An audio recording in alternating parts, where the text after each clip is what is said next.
This is the Land Rover Discovery Sport, and it's a sign of affluence. So you see them parked outside posh supermarkets, outside posh houses, and at the gates of posh private schools. And you can understand why, because, you know, the car's got the right image. It also raises you up above the chattering classes, and it's got enough space inside it to take you, your kids, and their friends to their overly structured middle-class sporting activities. Now, the car, you might think, is going to be rather expensive, but it's actually more reasonable than you might think. You see, it starts from £31,000, but if you click up there to go to carwow.co.uk, you can compare offers from top dealers and buy at a price you're confident with. And on average, people save £3,600 on a new car at Carwow. Now, when you climb inside the Discovery Sport, it's got that effortless Land Rover design. It's all very easy to use and find your way around. Slight problem is that in places the quality, it just doesn't feel quite as expensive as a Mercedes GLC. In terms of equipment, it's not bad though. So the model you want is the SE Tech. It's got pretty much all you need. So you get all-round parking sensors. You also get automatic wipers, and you get part of the seats, and they're heated, which is, there's a button, which is, you know, invaluable on a cold day like today. You also get an infotainment system with satellite navigation. Now, the system itself, it's actually quite easy to use. The problem is that it's slow to respond, and the graphics are, they're pretty low res. Now, if you click up there, you can watch that in-depth infotainment video for an in-depth look at that. You can also have another look around the car's cabin and check out some of the cubby spaces. So, we've got some cubby spaces under there, 2 USB chargers, which is quite handy. The glove box is a reasonable size. There's some more storage up there, and yeah, some under here. And the door bins are huge, easily carry a big bottle. And this practicality theme extends to the back of the car. So, there you go. Now, actually in the back seats there's plenty of room. Look, I've got lots of knee room, lots of headroom.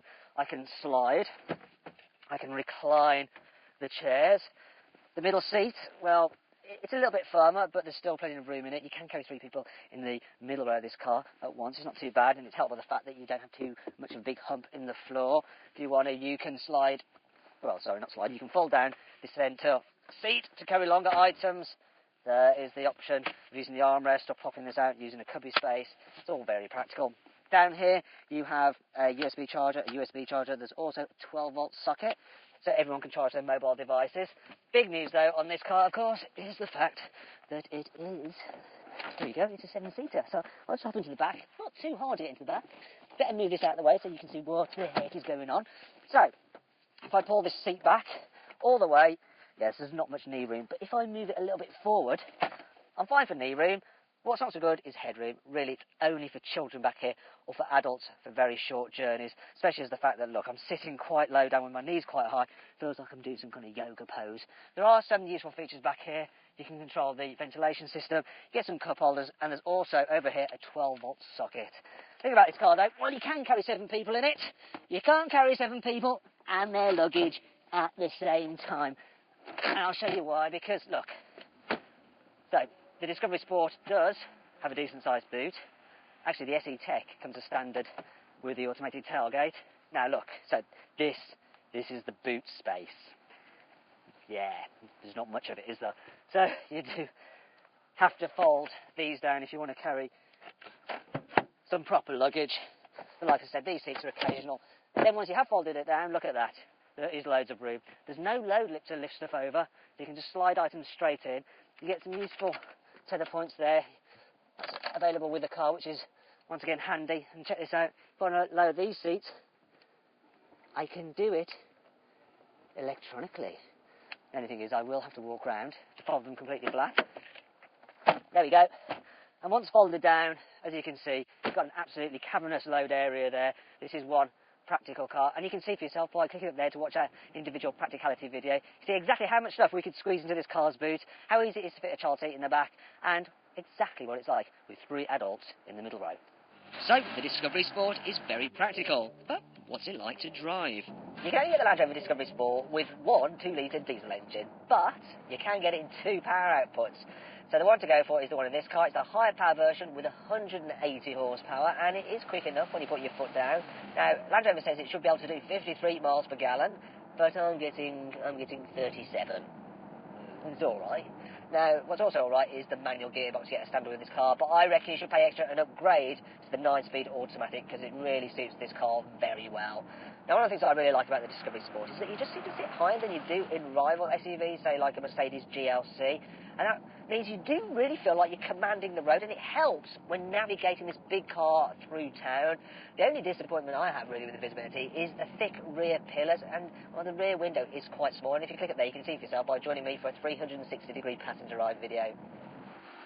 In terms of the rest of the driving experience, well, this is a reasonably comfy car to travel in, so at speed it's quite quiet, though you do get a bit of wind whistle whipped up by those door mirrors.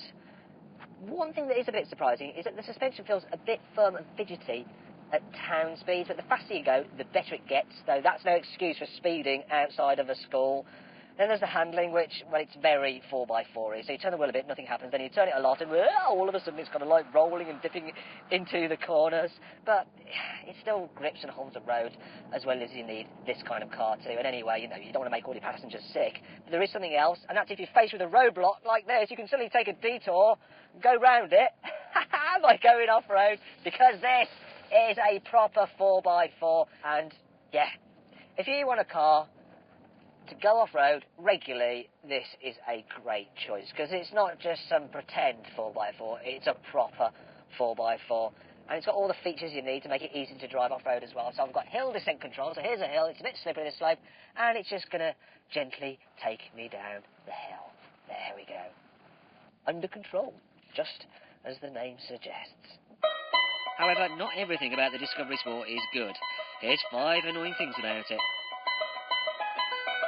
This model is called the HSE Luxury, but bits of this shiny plasticky trim are pretty blooming far from luxury. There's nowhere really to store the load cover when you've got the 7 seats in place. You can kind of leave it like that, but I'm guessing it won't really work. No, it doesn't work. Look at these really useful vents that aid cooling of the brakes. Oh, wait a minute, they're filled in. It's just naphthalene plastics. The location of the switches for the electric windows is a bit silly up here, really. You want them down here. Unlike with most rivals, you can't get a 6-cylinder diesel engine with a Discovery Sport. It's a 4-cylinder diesel engine. Thankfully, there's plenty to like about this Land Rover to help make up for its shortcomings.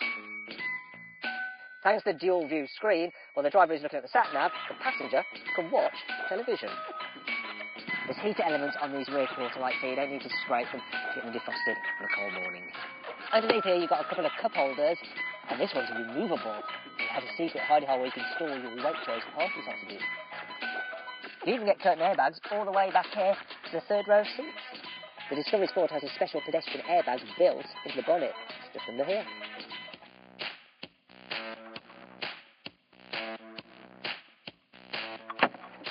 Now, if you click up there, you can get more information and save an average of £1,900 on a Land Rover Discovery Sport at carwow.co.uk. Now, this car, my verdict. Should you avoid it? Should you consider it? Should you shortlist it? Or should you just go right ahead and buy it? Well, I reckon you should shortlist it, because the Land Rover Discovery Sport is both practical and desirable. Thanks for watching. If you enjoyed this video, please like it and share it, and click on the big CarWow roundel to subscribe to our channel. Also, if you click on those video boxes, you can watch our detailed practicality, infotainment and 360-degree passenger ride video for the Discovery Sport. Now, did you spot the Easter egg in this video? It was the Discovery-related song on the infotainment system.